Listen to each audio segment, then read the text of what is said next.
warahmatullahi wabarakatuh. Pada kesempatan kali ini, saya akan memaparkan koneksi antar materi pada modul 2.2 Pembelajaran Sosial dan Emosional. Perkenalkan, nama saya Anis Iriani, calon guru penggerak Angkatan 9 tahun 2023 dengan fasilitator Ibu Linda Nurita dan pengajar praktik Ibu Rodiah. Pertanyaan pemantik. Yang pertama, apa kesimpulan tentang perubahan pengetahuan, keterampilan, sikap sebagai pemimpin pembelajaran setelah mempelajari pembelajaran sosial emosional? Yang kedua, apa kaitan pembelajaran sosial emosional yang telah Anda pelajari dengan modul-modul sebelumnya? Apa kesimpulan tentang perubahan pengetahuan, keterampilan, sikap sebagai pemimpin pembelajaran setelah mempelajari pembelajaran sosial emosional? Yang pertama, sebagai seorang guru kita perlu mempelajari materi tentang pembelajaran sosial dan emosional agar dapat memahami, menghayati, dan mengelola emosi atau kesadaran diri, menetapkan dan mencapai tujuan positif atau pengelolaan diri, merasakan dan menunjukkan empati kepada orang lain atau kesadaran sosial, membangun dan mempertahankan hubungan yang positif atau keterampilan berelasi, dan membuat keputusan yang bertanggung jawab atau pengambilan keputusan yang bertanggung jawab. Hal ini sesuai dengan 5 kompetensi sosial yang harus dimiliki. Yang kedua, guru sebagai pemimpin pembelajaran harus menerapkan kelima kompetensi sosial emosional agar dapat mewujudkan pembelajaran yang nyaman, menyenangkan bagi murid, dan menciptakan karakter murid yang berbudi pekerti luhur sehingga akan terjadi perubahan positif pada diri murid, baik secara pengetahuan, keterampilan, maupun sikap. Pada pertanyaan kedua, apa kaitan pembelajaran sosial emosional yang telah Anda pelajari dengan modul-modul sebelumnya? Yang pertama, pembelajaran sosial emosional lebih menitik beratkan pada pencapaian nilai-nilai budi pekerti yang dapat melatih anak untuk memiliki kesadaran diri sesuai dengan filosofi Ki Hajar Dewantara. Yang kedua, pembelajaran sosial emosional merupakan pembelajaran yang dilakukan secara kolaboratif oleh seluruh komunitas sekolah. Hal ini sesuai dengan nilai guru penggerak yang bersifat kolaboratif.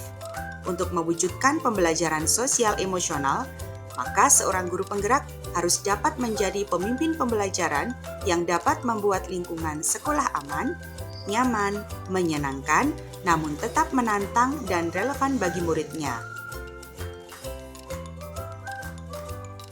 Yang ketiga, pembelajaran sosial dan emosional dapat terwujud jika seorang guru penggerak memiliki visi yang dapat menciptakan perubahan budaya positif, sehingga dapat menghasilkan anak didik yang berkarakter. Yang keempat, pembelajaran sosial emosional sangat erat kaitannya dengan pembelajaran berdiferensiasi, karena satu sama lain menekankan pada kebutuhan belajar murid yang harus dipenuhi agar menghasilkan murid yang bertanggung jawab.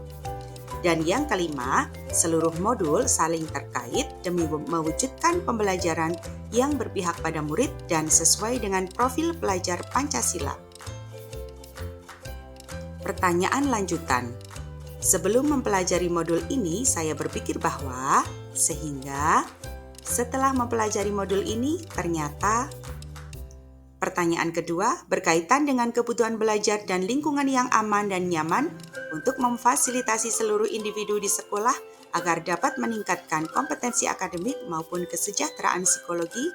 3 hal mendasar dan penting yang saya pelajari adalah, dan pertanyaan yang terakhir, berkaitan dengan nomor 2, perubahan yang akan saya terapkan di kelas dan sekolah bagi murid dan bagi rekan sejawat. Sebelum mempelajari modul ini, saya berpikir bahwa pembelajaran hanya bertujuan untuk mengubah pengetahuan dan keterampilan murid saja, sehingga pembelajaran berfokus pada pemenuhan nilai saja. Setelah mempelajari modul ini, ternyata belajar dapat mengubah karakter seseorang secara psikologis, sehingga anak akan memiliki kesadaran diri yang tinggi untuk dapat memahami perasaan dirinya dan orang lain. Memiliki manajemen diri untuk dapat mengelola emosi, memiliki kesadaran sosial sehingga peduli dengan orang lain, memiliki kesadaran berelasi agar dapat berkomunikasi secara efektif dengan orang lain, dan dapat mengambil keputusan yang bertanggung jawab terhadap pilihan-pilihan yang ada.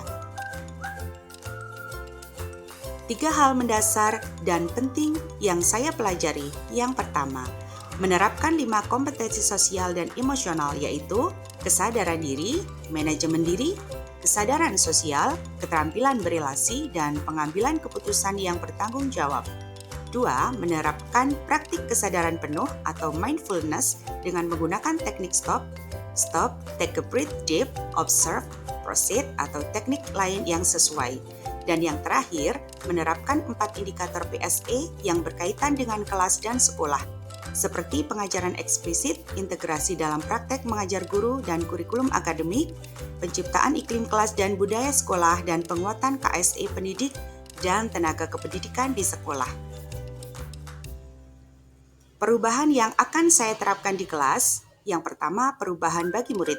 Yang pertama dengan melakukan integrasi dalam praktik mengajar guru dalam kurikulum akademik seperti melakukan pembukaan dengan ice breaking, kegiatan inti yang melibatkan murid secara aktif dan penutupan yang optimistik. Dan yang kedua, dengan memberikan pengajaran eksplisit dalam kegiatan kokurikuler dan ekstrakurikuler. Dan yang terakhir yaitu dengan menciptakan iklim kelas dan budaya sekolah melalui praktik guru dan gaya interaksi dengan murid dan mengubah peraturan dan harapan sekolah. Yang terakhir yaitu perubahan yang akan saya terapkan di kelas, perubahan bagi rekan sejawat, melalui penguatan KSE pendidik dan tenaga kependidikan di sekolah dengan memodelkan atau menjadi teladan bagi guru atau tenaga kependidikan di sekolah, belajar dengan berbagi praktik baik dan berkolaborasi dengan cara membuat komunitas belajar di sekolah, dan mengintegrasikan KSE dalam pelaksanaan rapat guru. Demikian koneksi antar materi yang dapat saya sampaikan, semoga bermanfaat. Salam dan bahagia. Tergerak, bergerak, menggerakkan. Terima kasih. Wassalamualaikum warahmatullahi wabarakatuh.